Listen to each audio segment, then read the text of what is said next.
Hey, what's up, folks? Welcome back to another 3D Hangouts. My name is Noah Ruiz. I'm a designer here at Adafruit. Joining me every week is my brother Pedro. Hello, hello. Good morning, everybody. I'm Pedro Rouse, Creative Tech here at Adafruit, and every week we're here to share 3D printed projects featuring electronics from Adafruit. That's right. This is the show where we combine 3D printing and DIY electronics to make inspirational projects. Hello, everybody. Welcome to the show. It is Wednesday, February 4th, 2026. This is episode 514. We're live streaming on all the usual networks on Facebook, LinkedIn, YouTube, Twitch, and X. We're also hanging out in the Adafruit Discord server. If you'd like to join us, the URL for that is at the top bar here, discord.gg/Adafruit. And we're saying hi to everybody hanging out there. We'll give a couple moments for folks to chime in. So if anyone has any questions, comments, GIFs, GIFs, memes, you can post them up in the Discord. We can also bring in some chats from the social channels as well. So if you have a question during the show, we can answer your question. I wish they could pipe in the Discord comments. There's always more funny, interesting ones in there. Yeah, maybe we can request. We might be working on it. Yeah, maybe we can request that because that would be kind of cool.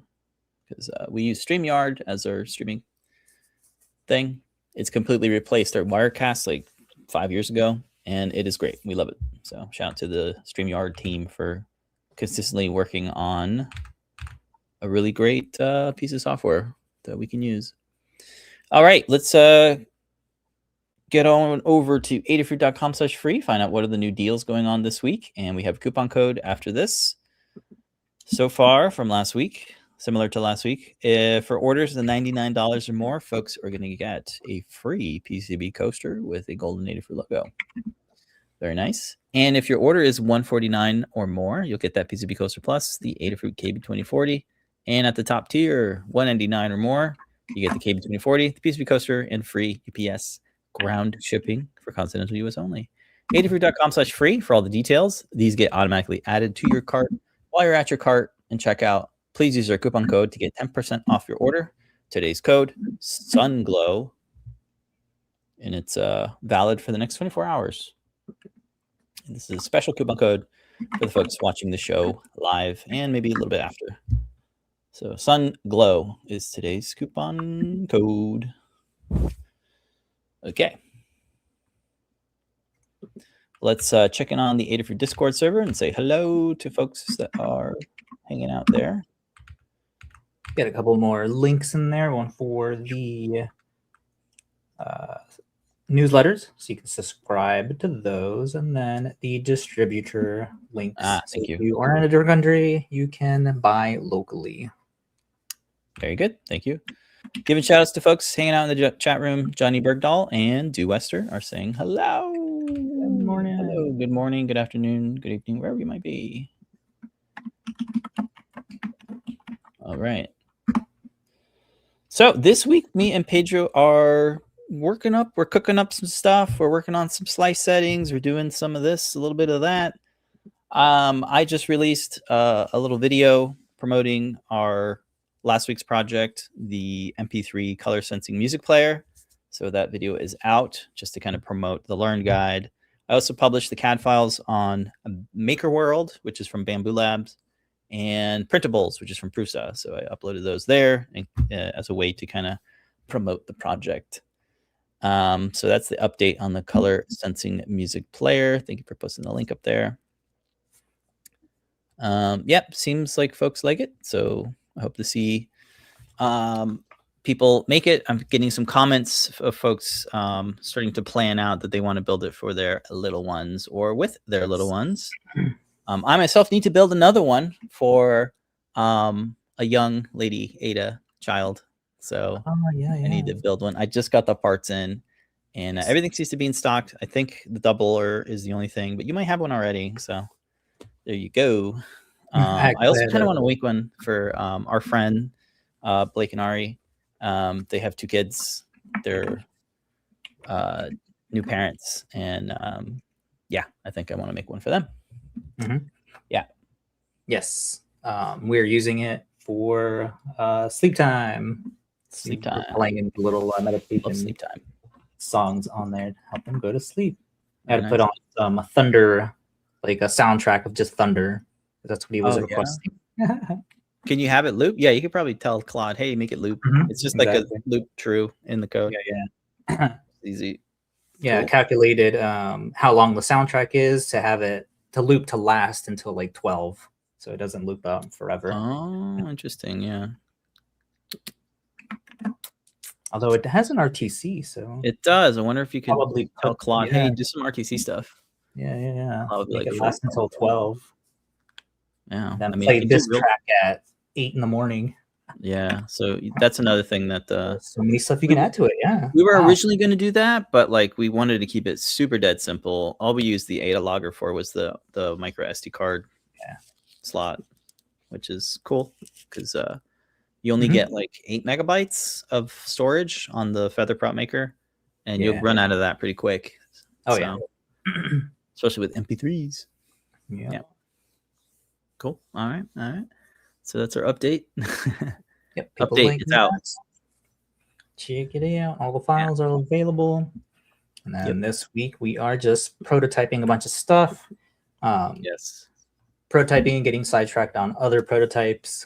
PT has sent a mountain of links of different experiments to try out with. The display, I got that sculpt paint stuff, so I want to add that as a texture. I brought the display inside of Nomad Sculpt to add like some drippy effects to it. You can tell here in the difference between the one that's just in Fusion and then the one that is in, sorry, my window just brought up Apple Music. Hold on, Whoa. I can't see anything on my screen. Yeah, so Pedro's showing us a Adafruit Pi portal with a 3D printed frame and a stand. So here we go. Okay, it's gone. So yeah, you can definitely see the detail that was added using Nomad Sculpt on the iPad. I tried doing it in Blender, but the way that it does, I don't know how to do like voxels in there to like remesh it. So it was pretty simple inside of Nomad to add all of these little blobs. I could not add inside of Fusion without having to do some like converting, like getting away from the B-reps and going into the sculpting environment without with maintaining all the standoffs and all that. So I just brought it in just on the iPad because everything is connected to the Dropbox. So it was so easy to just move stuff around that way, and added a bunch of details inside of, I don't know what these little frilly things are called. So like creases and then bulges, and then you can see here at an angle, I added, there's these drips that are going on, especially around like the frame cutout that I could not do inside of Fusion. Yeah, it's all that. It's nice and clean there, and then here is all drippy. Of course, it increased all of the support materials that was required that to have all that hang on. So yeah, it's, what is it, like my second or third thing that I've done inside of Nomad. So a lot of exploring, like going through the menus and figuring out what, how the brush functionality is of it. And one of the things that was messing with me was not knowing how to have the affected face not go all the way through and affect the back of the object. So you can kind of see a little bit of the effects that I'm using for like the crease translate to the back of the model. So I had to keep going back and forth. Luckily, there is a sort of like a history, so you can go back and Z and undo things. So playing around with that, figuring out how Nomad works, getting the sculptors in there, and then just the workflow on the iPad with the Apple Pencil, figuring all that out to orient and then figure out what intensity levels are needed. Let's see here, like the drips, so you're able to add a lot of really good detail. What I wanted to originally do was have these frills being added in as a stencil, but I'll get there in terms of another workflow inside of Nomad, how to add stenciling textures in there. So I'll work through that as more projects come up that are more organic, and then combining those with parametric models that are inside of Fusion. So that's the workflow I'm trying to figure out. And then the other coding on top that we're going to do is that texture paint called Sculpt something. I'll look up the name. The delivery was delayed because of all the snow that's going on. I think it's like coming from like Iowa or something. So wherever it's like super snowy, I keep getting the notifications that the delivery is delayed. So I'll get that in and I'll test that. Keep seeing it as a like ad promotions on Facebook. So PT sent that over for us to try. So we'll see how the application of that is. I got the 3 different types of like it's like 3 different colors. There's like a stone one. There's more like a clay looking one. And then there is, I believe, a gray one, like a black gray one. So we'll see what how the textures affect it. It looks super cool in the demos that they're showing off to make it look like a statue. So see the type of texture that is added on there. So is this like a type of clay or something that you dry? Yeah, it looks like a clay cement type mixture thing. And it's designed or made for 3D prints. Yeah, okay. Exactly. I was gonna say, so if you melt it, it will completely melt your PLA. No. You haven't seen the ads on the Facebook? I keep getting bombarded with it. Well, because you bought it. I have none. No, this was before PT even sent it. I kept seeing it. I'm like, okay, that's pretty cool. And yeah, I was like, oh, try this out. I'm like, okay, I guess I have to now. Especially with this, the way it looks. What's it called? Sure it's called Sculpt.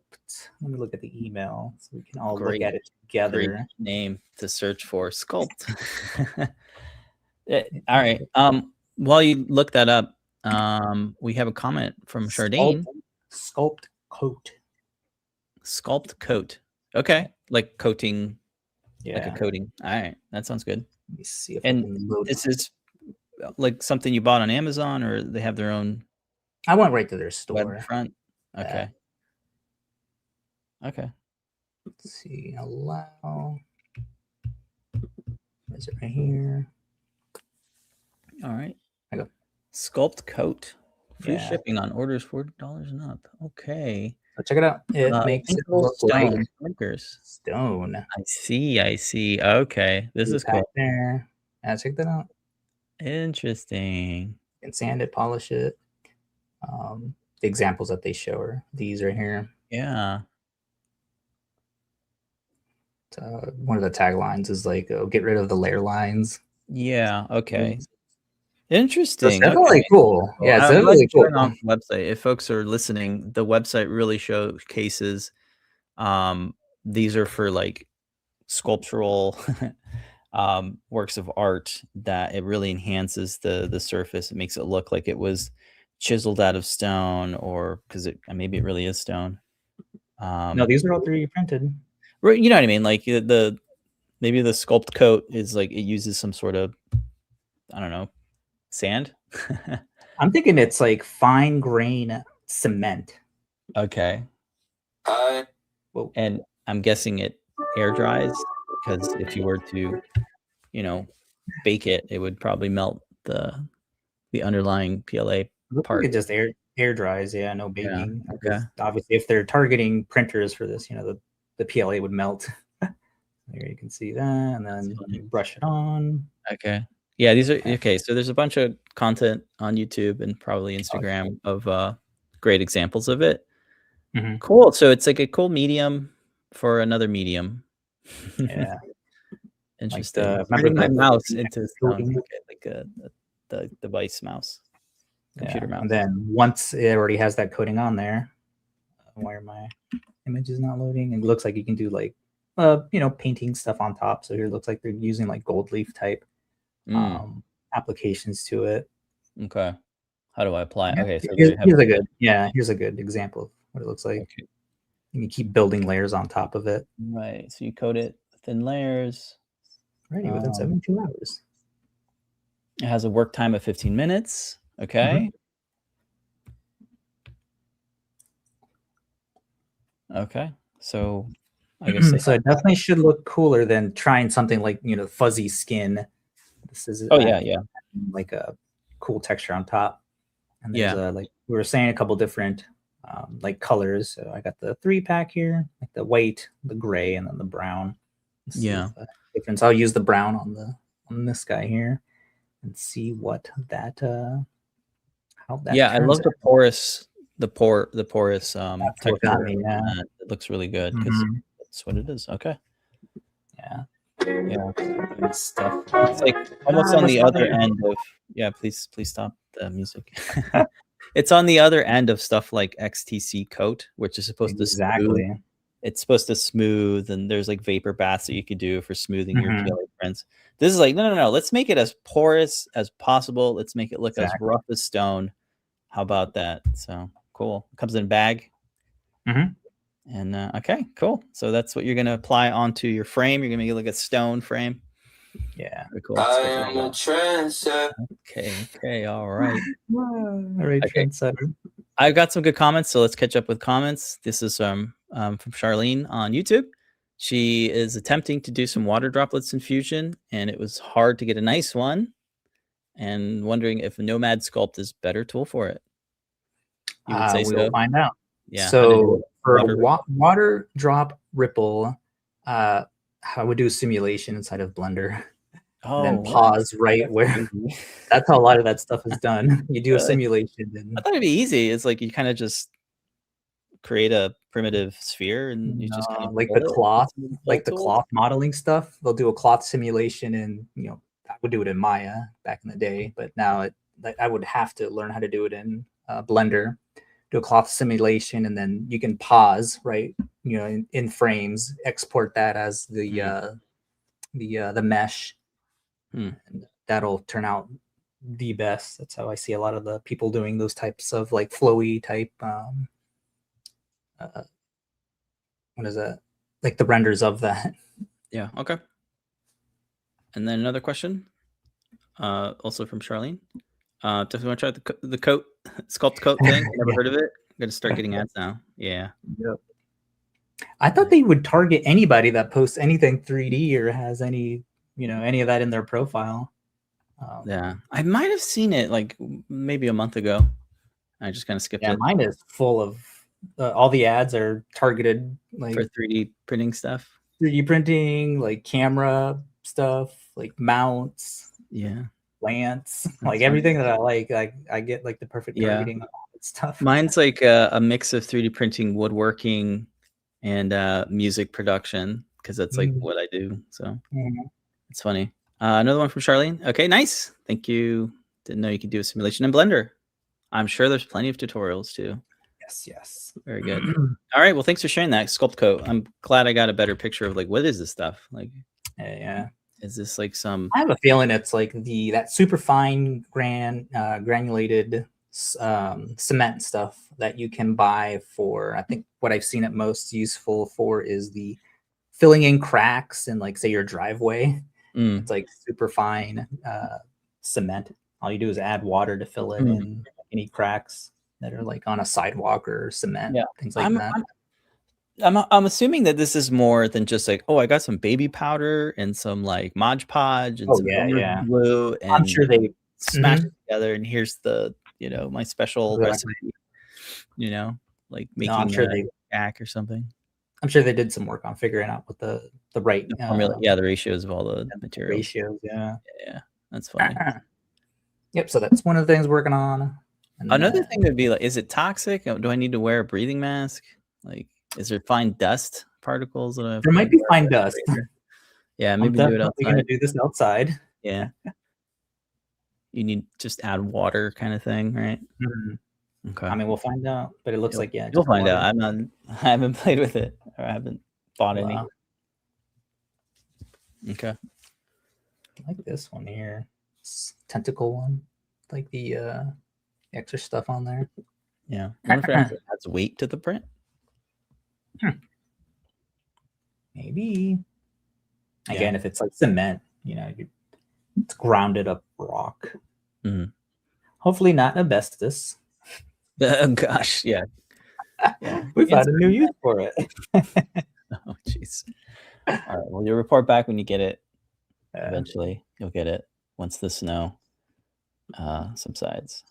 Okay. Yeah, I would have already tested, but we had all that. So again, the goal is to apply that stuff on your frame. Cool. On the other end, the other spectrum, Suncatchers is a very popular stained glass effect with 3D prints. That's sort of like the next kind of thing that we're exploring. So PT's been seeing a whole bunch of cool custom 3D prints on various sites that are using transparent PLA filament or PETG filament, and with the readily like printers that have AMS multi-material units being so widespread these days with modern 3D printers, it's getting easier to do multicolored 3D prints. So creating a Suncatcher or a faux stained glass panel is a pretty cool thing to explore. So Pedro has here a really nice work of art from Bruce Yan, who put together an LED arrangement with a little Adafruit logo, some rays, and the whole thing is a LED shape, and it has like a little loop to hang it somewhere. And yeah, tell me about it now that I've spoken. Yeah. So a lot of the ones that we see is with the PETG. We started out with like the translucent PLA, and I was like, oh, it might look the same with that. I want to have all that PETG is pretty toxic going out into the air. So the PLA one, since it's only like 0.6 millimeters tall, it does maintain its translucency or transparency. So it worked out good. And some of the things we were trying, some of the things that we're testing out is the ironing after printing and then having it print on a smooth bed plate. Because before, when we did it on a textured bed plate, what a difference. It's so washed out. Yeah. Because all of the texture on there diffracts the light, that it just becomes washed out. Yeah. It washes out the detail, which I would have thought that the textured PEI bed sheet would add to this kind of, because real stained glass has this the glass has that texture, wavy texture, but it kind of doesn't make it look good on a 3D print. So what you found out is using a smooth PEI with ironing. With ironing enabled. Ironing is when the printer runs back and heats up and goes back and forth on the top surface to iron out the surface, so it's really nice and ironed and flattened, so you don't get that raised bump line texture that you normally get. The downside with ironing is it adds maybe like a half hour to your print time, which isn't a bad thing when your print is only 3 layers thin. So that's the kind of key here, is to have a thin transparent filament, enable ironing, and have a smooth bed sheet, and you get this really nice stained glass kind of effect. I think I'm gonna have to go back and try it on the texture plate again with ironing, and then we'll try like the concentric ironing. Right. Yeah. Yeah. The other thing too is to turn on concentric patterns for the top layer and the bottom layer, so that you get a more defined shape, because right now you can actually see the zigzag kind of lines, and it kind of takes away from, wow, that looks so much better. It doesn't look 3D printed. At some angles it looks just like I don't know, a piece of acrylic maybe. Oh yeah. Yeah, it's not super transparent, but it's transparent enough to like diffuse and still be able to make out the shape. So what is this one? This is a different piece of art. Yeah, this is one that PT generated. Yeah, generated. Yeah. I thought in Gemini. Okay. Really? Okay. I thought Bruce recreated it. No. No, he did different ones. Oh, he did this one. Okay, so this is more like a landscape kind of. I don't know. There's like a. I guess it doesn't make sense for electronics, huh? No, it's kind of like, what are these little gumdrops with legs and faces? It's a fever dream. Yeah.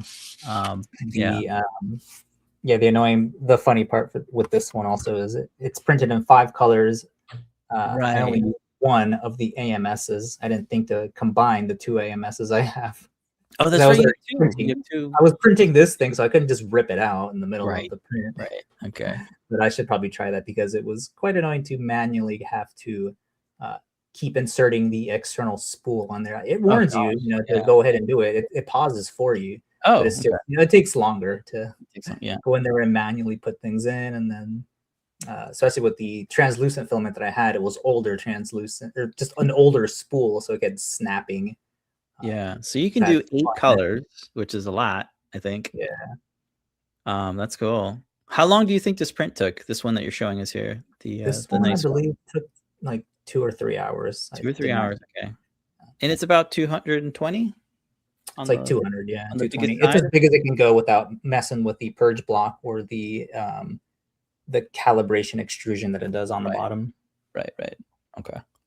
But yeah, pretty cool. It's pretty cool. You put it up against the window, it definitely, you can see the shine. I can show it with my phone flashlight here. Well, it's already diffused. Oh no, it's blowing it out. But yeah, kind of. Yeah. Yeah, it's blown out. Okay. I mean, it looks cool in real life. Yeah, and if you search on sites like Printables and Maker World, and you just search for Suncatchers or stained glass, there's quite a few different designs that folks are coming up with. Some inspired by retro games, and other ones that are just kind of like your generic butterfly, and I don't know, different. Yeah, so you found a really cool way to actually go about this project is to turn it into a hanging lamp. So we have a circuit playground, blue fruit on top, so you can like change the animations or the colors. Yeah, I'm thinking kind of like a Japanese lantern kind of box where you can insert. Oh no, that's yours. That's a different one. That's a different one. Yeah, okay. This one is the hanging lamp, so it can still function as the Suncatcher effect. Got it. So it'll have 4 different panels, and then you can either turn it on or off. Turn it off during the day, turn it on at night, and still have that Suncatcher like effect. You want to make a box version of this? Lamar sent this as these are both 2 different projects. One. Yeah. So I want to do a same kind of concept, right? Where you're using translucent filament and you're using the AMS, which is the the multi-material unit. So you can do up to 4 colors, combine all those, but make it a sort of like a lantern lamp where you have 4 different panels. So what I came up with is I'm really into hexagons, and I thought it'd be cool to do a play on the impossible cube shapes from MC Escher, but also the Penrose triangle. So I have here is 3 different colors to define the different shapes, and then black to kind of block out the light. So these 3 colors, there's like cyan, magenta, and yellow. And I was able to find some transparent PLA from PropMaker, my favorite filament as of late. So I'm going to try those out once I get them. Once they arrive from being delivered, I'll try printing that out and do some tests on various slice settings. So here I have concentric. I have the bamboo slicer open, and I'm looking at the shape. It's sliced, and I have the concentric top and bottom surfaces turned on, so you can really kind of see how you get this really nice geometric pattern with the concentric setting enabled. Nice. Yeah, so it's going to be 3 layers thick. So it's 0.6 millimeters tall. And then the other thing I have here is the Penrose shape triangle. So you can kind of see that it kind of looks like 3-dimensional, like this triangle that's like folding in on itself. And I also have the concentric pattern enabled for the top and the bottom layer. I also wanted to turn on ironing. Yeah. So I'm going to turn on ironing and take a look at. So the total print time for this part would be 46 minutes. And if I turn on the ironing type to top surfaces, and then I turn on or enable the ironing pattern to be concentric, we'll see that it increases the print time to 1 hour and 38 minutes. So a little bit more, but I think it'll be worth it because, it'll look really nice. Yeah, so that's my idea. Those are the 2 shapes I have so far. My little hexagon and the Penrose triangle. I do want to do an impossible cube, which is from like MC Escher. And I think these 3 colors are really complementary. They really pop out, and they kind of feel like kind of like a neon kind of look to it. So that's what I quickly came up with. I think like it took me maybe like a half hour to put these together because it's really easy to sketch these out in Fusion. So let me switch over back to my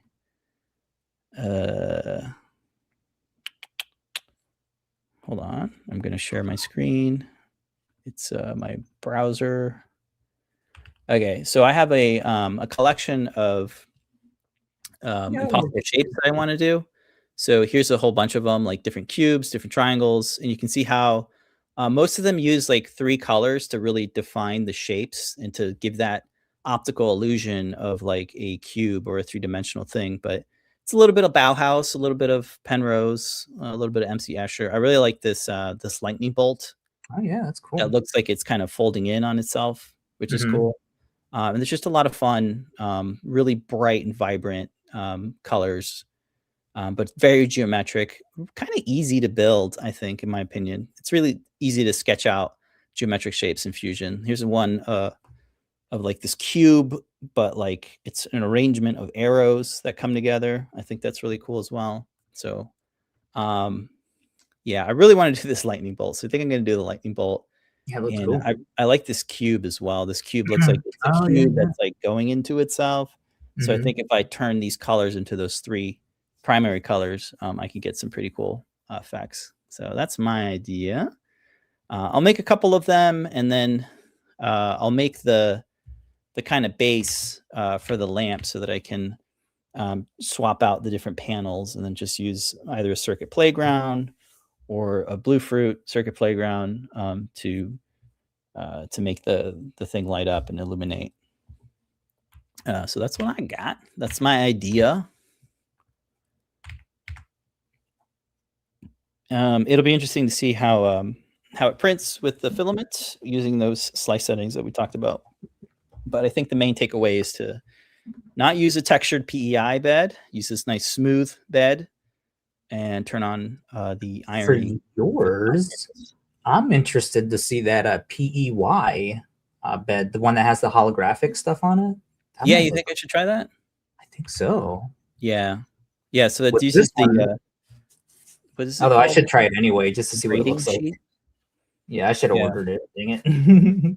Yeah, there's to see what it looks like. I mean, we haven't tested. I should probably get one. Yeah, so that would be the grading sheet where you get these holographic looking lighting effects when light is shining on the top surface of it. Yeah. So I haven't really used one. We did it many years ago for some of our prints. We had to put a film on top. This is like what we include on the bed plate. Right. And there's like all sorts of different patterns, but also it's built into the bed and the different bed sheets. The flexi build plates really are like the main, the common kind of type of bed now these days is the flexi beds that are metallic. Yeah. So that's what we're working on. A lot of art stuff. It's the Festival of Arts at Agri-Food here. That's what we're doing. We're trying to do more art stuff. Yeah. Very cool. Yeah, so if anyone has any questions about stuff or has any experience and tips, let us know. I'd love to hear if anyone's made any stained glass stuff. You know, some other things I want to talk about. I've been seeing a couple of Instagram posts of folks using UV curable resin to fill in 3D printed frames. So they'll have like a 3D printed, outer frame that's like black, and then you just fill in the individual spots using UV curable resin.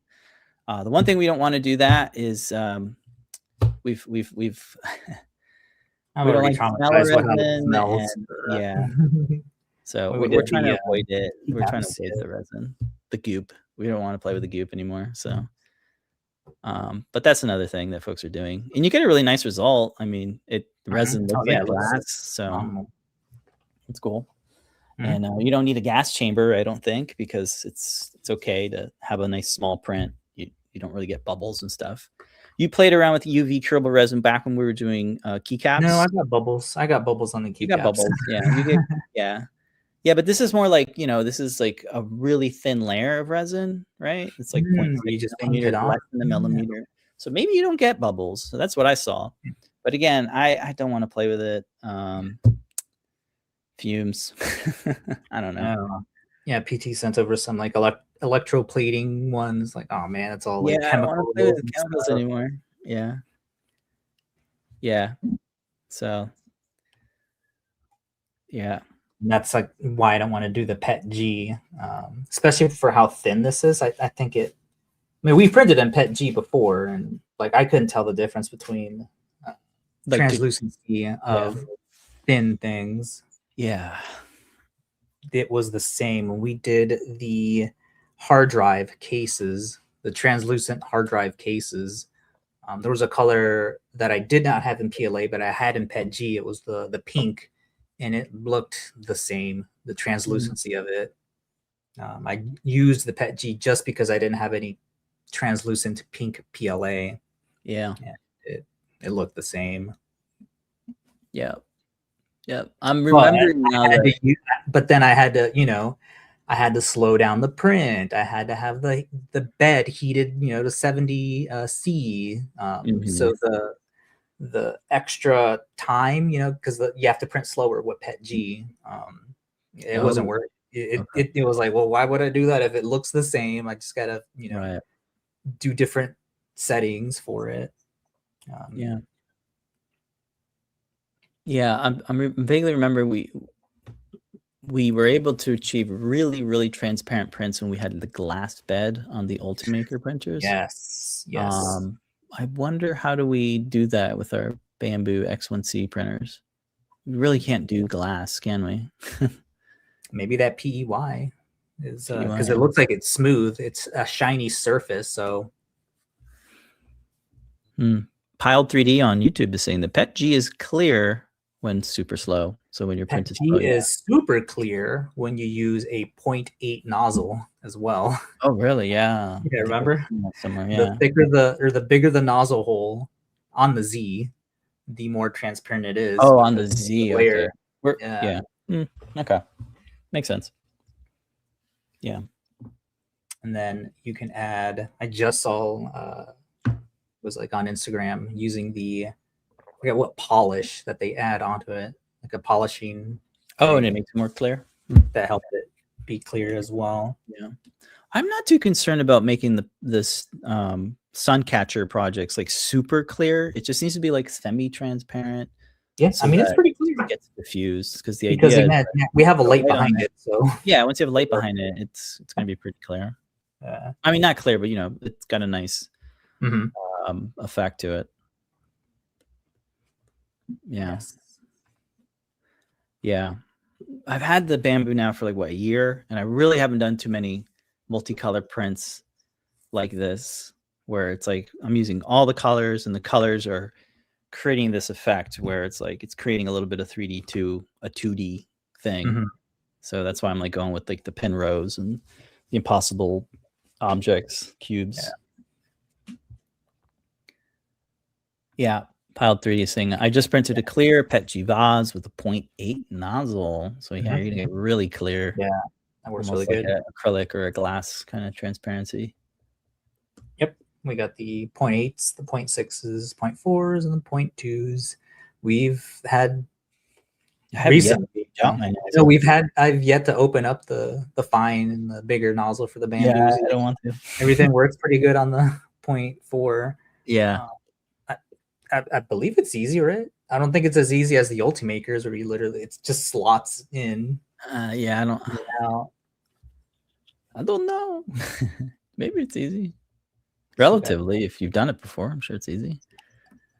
I don't know. I have not gotten that far to search on how to swap. The only maintenance I've had to do on my Bamboo is I've had filament snap inside of the AMS, and it's really easy to just take off the top cover, pull out the main enclosure bit, and then you can take out the PPF something tube, and and just kind of fish out the broken filament. That's the only maintenance I've ever had to really do, other than adding grease to the rods. So I haven't really had to do much.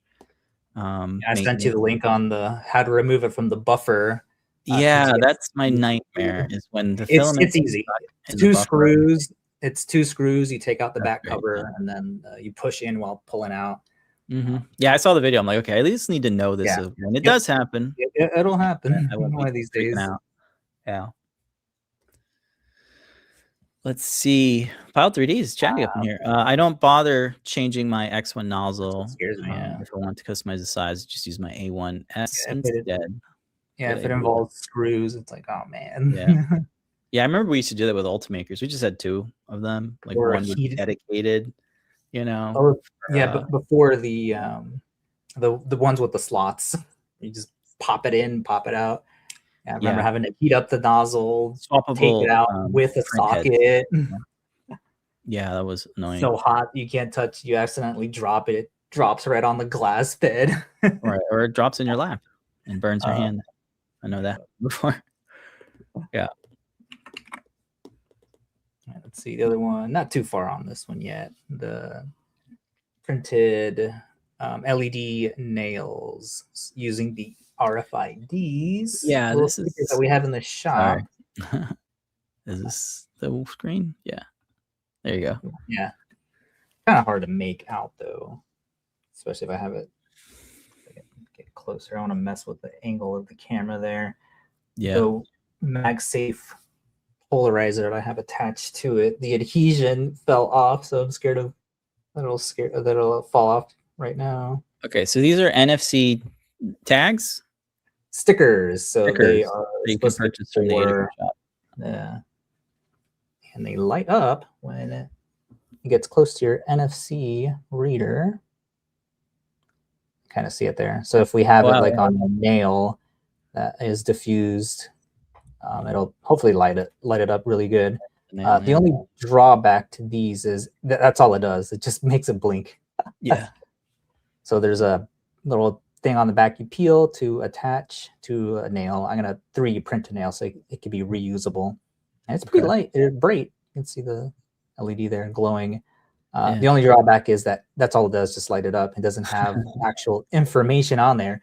We do have ones that do have that, and they're just a tiny bit bigger. And these do read info that's on there using NFC tools on here, so you can like read things that are on there. So it'll tell you right here all the info, writable, the amount, the size that you can write things to. I just wrote like Brandy's website on there. Okay, nice. So it could be, if you combine these together, I think that's a cool way to have it blink up. Yeah, it's an interesting way to kind of, instead of using like a standard paper business card, you can kind of do this like it'll be right on your nail card that's on your body. Exactly. Cool. So for people who network a lot of the things is like the homeschool groups. She makes a lot of homeschool content. So with other moms, you can easily be like, oh, here, scan all my worksheets for this subject. Here's my nail. Bam, blink, blink, blink, blinks up. So to show Make that it play a video, a Rick roll or something. It'd be funny. Yeah, I mean, it'll take you to whatever link you want. Yeah. So they're $8.50 for a pack of what? 5 for a 5-pack? Yeah. And here is a hand model. Oh wow. That's doing it on I think an Android device. And you can see it glowing here, but it's not really embedded in polish yet. Oh wow, all 4 of them. Yeah. You can make it do a solid blink instead of a blink. Because these are blinking and this one's like solid. That'd be cool. You know what that is? It's because the more, this is what I noticed, when you add more of them to it, it decreases the power. So it's not able to blink. So it just stays on. And that's why. Interesting. Okay. Because the amount of power that it's giving it's wireless power. Yeah. So it diminishes as you distribute the power to the other LEDs. The most I was able to do was 3. Oh, I see. Okay. The light not as bright. Cool. Yeah, we've never really used these before, so it's the first time. These are relatively new. Yeah, not too. They're on a flex PCB, and you can see the outer coil here is what kind of makes it go. Yeah. So again, I want to print something that they can be inserted to, just like the little tiny ones. The project we used these guys on is we made some 3D printed rings. Yes, that's right. In resin, actually. Remember we used our first resin printer back in 2014 or something. Yeah, we used the Autodesk resin printer to print some rings, and just made a little slot that this could be inserted into. Yeah. To have it over 10 years ago, Autodesk made a 3D printer called the Amber, and it was a resin printer. And yeah, that didn't go anywhere. Yeah. No, I mean they open sourced all the stuff, so I'm guessing they that's what. did. Oh. Yeah, remember before they went out, they open sourced. Do you remember? I'm like, I don't. Yeah, I remember that was their thing. So the other thing that I was testing is the orientation. Like, how does it read? Oh, okay. Because I had it at other angles and it did not read at all. Like, I guess it didn't have enough power for the light to blink and to have your info that is stored on there to go off. Mm-hmm. So this seems to be the angle right here, having the LED be on the tip, and then this guy being more further towards like the nail bed. Mm. So this is a good idea. Piled 3D is saying that he's going to make some NFC maker chips this week. So making like little circular tokens with embedded NFC LED would be kind of cool too. Like they would light up unsuspectively, so you can make like little maker coins. If you're not wanting to paint your nails, of course, you can embed it in a different thin thing. So I think maker chips is a good idea as a way to kind of, instead of a business card again, or I guess you could put it in a business card, you know, kind of embed it some way cleverly so it lights up. It's cool. Cool idea. Yeah, the inspirational stuff that Lamar sent was as a 3D printed nail. Maybe I actually just redo it as a ring then to make it more more accessible. Because you would have to put the sticky stuff on the 3D printed thing to put it on your nail. Again, I want this to be reusable. I don't want it to, because once your nail grows, it'll you have to peel it off, and the adhesion will weaken. Yeah, they're not like super cheap. I mean, what, 5 for $8.50? Divided by 5. Yeah, they're $1.70 each. So, yeah. That's why I want to have them reusable. yeah. So you can take it out. Exactly. Yeah, that's probably a good idea. So, maybe just a redo of the ring to make it even more. So, because the print, again, the adhesion would wear off on the printed nail thing. And then, of course, not everybody's going to want to print a nail. Yeah. You could also put it on embed it somehow into your 3D printed smartwatch wristband. I don't know. I'm just shooting ideas. I like that. No, that's probably earrings or something. I don't know. I like that. You like that? Yeah. Is good. The earrings is good as well. You can buy the lugs for your smartwatch and 3D print your own. We've done that. No. It's like the just the band. I forget the name. Yeah, they have a name. I know what you mean. The magic bands, the little holder. Yep. The band holder, I think is what we call them. Maybe, yeah. It like keeps it. Yeah, it's kind of like a little sleeve thing. Exactly. Yeah. You can embed it in that. Yeah. Yeah, I think that's probably the best one. Everybody has a watch. Yeah, a lot of people have their smartwatches, so be a good idea. Okay, it's good ideas. Anyway, we're just ideating here, folks. Yeah, this is again why I haven't finished a project, because we're drowning in a list of projects they sent us. Yeah, and they're all pretty interesting. It's like, oh my god, which one do I pick? And then sometimes it takes a while to test things out. Right, testing is the big one here. I think for like the Suncatchers is like, okay, like, this would have been done, but again, that was unclogging the buffer tube on the printer. That's funny. And then manually changing the external spool because I was doing 5 colors. I'm digging this Dutch angle you got going on here with your webcam. It's kind of complimenting to. No, make it more tilted. I'm scared. Like I said, the MagSafe thing that's connected to. I have the polarizer on here. Right. It looks good. But the back of it is connected to another MagSafe tripod. The tripod thing. MagSafe with MagSafe. Yeah, but the polarizer does not have MagSafe on the back, so it has the rings that are included with all of the accessories now. Yes, like so many of those. Yes, it's just adhesion. So I guess with the cold temperature dropping, it like lowered the stickiness of it. And it fell off. Yeah, that's funny. Okay, so that's what we're prototyping. We've got a lot of stuff cooking, but very on theme with like art. So, yeah, you're right. I did not realize it's the festival of art. Even the jewelry thing. Yeah, it's all artsy kind of things. Yeah, what's happening at the parks right now, Festival of the Arts. Yeah, that's what I was keep going back Did to you that. see my post about the Nautilus frame? Like everything was 3D printed for the frame. Yeah, that was really cool. Yeah. I don't know, I thought it was like a original, like sculpted thing that you get closer. It's like, oh, they didn't even clean up these layer lines. They didn't even bother to buff them out or anything. Yeah. Real quick, also just want to throw back out if folks want to pick up any artsy supplies from the Adafruit shop, get 10% off your order with our discount coupon code SUNGLOW. Get you 10% off your order. And we appreciate everybody ordering stuff from the Adafruit shop. All right, moving on from prototyping and shop talking, and I was gonna say something else. How about time lapses? What did we time lapse this week? That's right.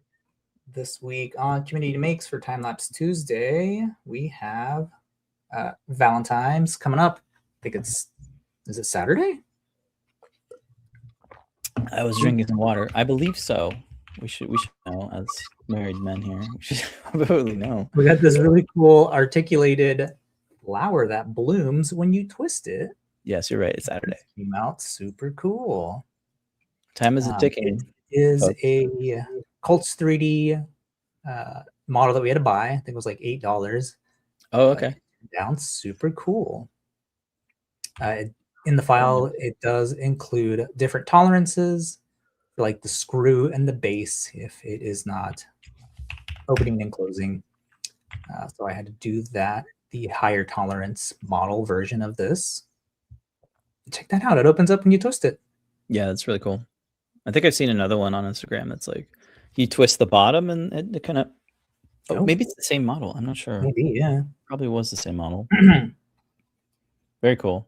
So tell me about printing it. How was the assembly? And assembly was all the pedal parts snapping in, being scared that you're gonna break the little connector pieces off. So it's a lot of little tiny nubs that fit into place. You got to do it in order, so you definitely got to look at the instructions. And I remember last week when we were talking about the real butter lubrication, I forgot to use it on this, so it is super squeaky when you twist it on and off. Oh, I can hear it. Yeah, friction, man. Yeah, man, I get that. Weird. I see that. Can you hold the rose while you're twisting the bottom? Does it work that way? No, it's the base right here. What is? Oh, I see. Yeah, it's this base twist. Hold the base and then twist the bottom. Can you do that? Let me take this off. Oh, okay, so it's removable. It's not glued in. Yeah, there's a couple of different stem sizes and shapes. Oh, that's cute. That one has a leaf and some thorns. Yeah. Yep. So you can mess around with that. Yeah, so there's a screw inside here that moves the like a frame that moves up and down that brings all of the individual petals along with it. Actually, yeah. You mean this, right? Yeah. There you go. That way you can see the blooming more. Because while the rose is rotating, it's a little hard to see it bloom. Yeah, there you go. Yeah. So you get a little bit of travel. Yeah, if I added the lubrication, that's I see. It actually does compress more. Okay. It does. Interesting. Yeah. This is cool. Let's pull up the oh crap. I just made here's the screw that makes it move up and down. Oh, I see. It's a lead screw. Oh man, that reminds me of it. Like I did something similar with like a Christmas tree print several years back where I was doing like this telescoping thing, and I ended up using a lead screw kind of thread that allowed the thing to move up and down. This is cool. So it's using the same kind of mechanism. All right. So on Cults 3D, it's called the Blooming Rose Ring Box version, and it's designed by Unclearly 3D Print on Cults 3D. Again, it's a paid model. It's $8, 20% off right now, which is nice. And here you can see they have the Ferrero Rocher chocolate inside. Yeah. So that's really cute. So you can either do that version. exactly. You take off the little centerpiece, or ring. the centerpiece is the that's diameter is big enough for a ring. Yeah, I really like the rainbow one. That's really cute. Right? Yeah. Yeah, it really shows how how much it can expand, contrast, and have the parts like really lubricated. Oh, that's a cool one too. Yeah. So a lot of different color choices, stems. The base is really nice. Well designed. Definitely worth the monies. I think so. It's worth all the monies. So shout out to Unclear A 3D print. The dual extruded petals look super cool too. It's got the white on one side. Oh wow! Oh, there's other flowers too. The one? Yeah, this is like a. How do you say this word? Chrysanthemum. Yeah, that's like the Latin type of flower. Yeah, it's a type of flower. So roses is obviously symbolic to Valentine's Day, but yeah, very cool. Do you want me to put a link? I'll put a link. Oh yeah. Yeah, folks want to 3D print it. I wish there was like a photo of the parts though. You do have a really nice assembly on your Instagram profile. You have yeah, each petal. Yeah, each petal prints individually. You can use the. Oh, there it is, right there. Yeah. Yeah. So no supports, huh? Just the brim. Just the brim. Yeah, and there's the tool. Wow. That power. Yeah, I wanted to print that one, but I was out of time for the week, and like I needed to. Was it hard to know to distinguish between the different petals when you were assembling it? Oh yeah, you can see the sizes. Oh, okay, you just look at the size. Okay, small, medium, large. Okay, so it's just 3 sizes, and then the parts that they slot into, he has little markings on them, like bottom, middle. Oh, that's clever. I love that. That is really clever. Yeah. And here's the stems. Oh, they're halved, and you just fit them together or something? No, they're just flat. Oh, okay. Yeah, you can't tell it's on one side. Yeah, they're just flat. Yeah, that way it's strong. Like it's printing long ways, so it's stronger that way. Yeah. The thorns are a nice touch. Very cute. Except when you're trying to push it in, your hand keeps getting the Oh, is it actually pointy? That's funny. Not super pointy, but pointy enough where it's like annoying. Wow. Fun. All right. But after you already get your tolerances loosened up, it fits in there good. Okay. I just put a link in all the socials if folks want to check out the model. It is a paid model, but great inspiration as well. Yeah, so I tried the 3 dual tone filament on that, but it's garbage, man. It was like all stringy. I had to reprint it again in red on the other printer while the other parts are printing. Yeah, but I had already time lapsed it, and that's why there's a difference in the. It was supposed to be gold, red, and black, like the base. The base came out good. Pull it up again. The print. You can kind of see. I see. Yeah, black and then red. And that silk filament. And I threw that spool in the garbage. That's funny. I know all the pieces were fragile. Yeah, I find silk filament to always be iffy when you have parts that have multiple islands. I mean, it printed fine with this sparkly red. Yeah, it's just that filament type, and I don't know how old it is, like at least 2 years old. Yeah, it might need to be dried. Who wants to dry it though? Okay. All right, well, that's the time lapse. We're going to move on to Community Makes. I have 3 this week. Kicking it off with a remix of the MIDI keystep USB MIDI controller.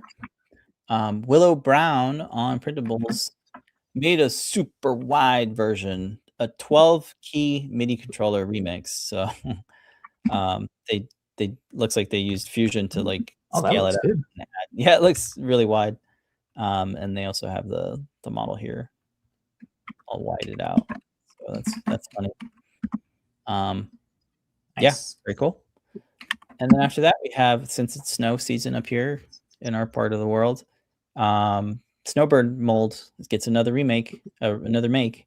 This was posted up by DT Crafts on Printables, and they print it up. They say, this is great for the kids to play in the snow. Easy print and place model with nice detail. Supports easy detach, and it opens and closes easily. Very nice. Very good. And the last one is one of my favorite projects. It's the Star Fragment lamp. So DMY Nerd 78 posted up their make. They said, I printed this as a baby shower gift, and they absolutely loved it. I'm not very great with soldering and electronics, but the Adafruit tutorial was simple and straightforward enough for me to follow. The Star Fragment was printed in PropMaker Pastel Banana, and the stand was in Cookie CAD Stardust. Very cute. Here are photos of it. Looks fantastic. Nice. Yeah, this was a lot of fun to put together. It looks like that one Pokemon. That's a star. Yeah. Yep. So huge shout out to all the folks that posted up their makes.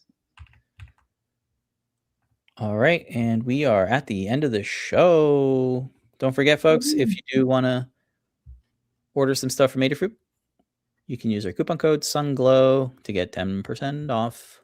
And thank you so much. Let's go back over here. All right, we're going to close out the show. Later tonight, we have Show and Tell. Starts at 7:30 p.m. Eastern Time. We haven't heard any word about Ask Engineer returning, so I might change this banner just be Show and Tell. I believe Lamar and Phil will be hosting tonight's Show and Tell again at 7:30 p.m. Eastern Time is when it starts. Come on by the Adafruit Discord server to get an invite link if you want to share your projects with Mr. and Mrs. Lady Ada and the rest of the team. Last week was fun. I was on last week. This week, not so much. I'll come on next week with some prints. I don't have anything yet. Thursday is JP's workshop where he'll be live streaming. And then Fridays we're back with Scott doing the deep dive, which I need to update my banner. I keep saying that. And then Monday and Scott, since they go back and forth. Yeah, that's true. Yeah, so deep dives with they're already both there in the is it, the porthole. Yep. And then Mondays is the CircuitPython weekly meetings. They happen at I think 2 p.m. Eastern Time. Tuesdays are JP's Product Pick of the Week. Happens every 4 p.m. Eastern Time. And that's I think it. Those are the shows. Follow on the socials. That's where you'll see all of the PT and Lamar updates. Yeah, always on the latest, trends that are going on with the Multibot. Yeah, claws and lobsters and. Did you see in that list that I sent you of the crazy things that Molt's been doing? I did. Molt try to sue his human. Yeah, trying to sell the humans and sue the human. all against all humans. Wild, man. Wild time for AI. It's just gonna get wilder. All right, which is why humans should still make art. All right, folks. Let me check in real quick. Thank you, Duester. Thank you everybody for watching live and people on the archive. We'll be here next week, I think, right? We'll be here next week with some more stuff. But until then, remember to make a great day.